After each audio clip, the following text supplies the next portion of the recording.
శ్రీధర్ బాబు హరీష్ రావు శ్రీధర్ దయచేసి కన్క్లూడ్ చేయండి. గంట 40 నిమిషాలు ఎట్లా మాట్లాడారు సార్ మీరు ఇట్లా మా టైం ఇవ్వకపోతే ఇంతవరకు డీవియేషన్ పోగా గంట 40 నిమిషాలు ఇప్పుడే మాట్లాడిండు. ఇంకా చాలా మంది గౌరవ సభ్యులు మాట్లాడేది ఉన్నది కాబట్టి తొందరగా కంప్లీట్ చేయండి ప్లీజ్ ప్లీజ్.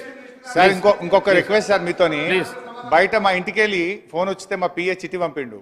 నేను మాట్లాడుతుంటే కెమెరా నాకు చూపిస్తలేరట, అటు మీకు చూపిస్తురట, అటు చూపిస్తురట. ఓన్లీ నా గొంతు మాత్రమే వినబడుతుందట. జర కెమెరా మాది కూడా చూపియండి సార్. గిట్లనా సార్? కెమెరా కూడా చూపియరా సార్? కెమెరా కూడా ఇప్పుడేనా? గిన్నెలో కూడా వివక్షనేనా సార్? కెమెరా ఓన్లీ మాట వస్తుందట కానీ కెమెరా నేను కనబడతలేనట. చిట్టి వచ్చింది ఇప్పుడే. అంటే 3-4 కెమెరాలు ఉంటాయి, నా ఫేస్ చూపిస్తలేరట, ఓన్లీ గొంతే కనబడుతుందట. కెమెరా ముఖ్యమంత్రి గారు లేకపోతే ఉత్తమన్న లేకపోతే స్పీకరే కనబడుతుందట.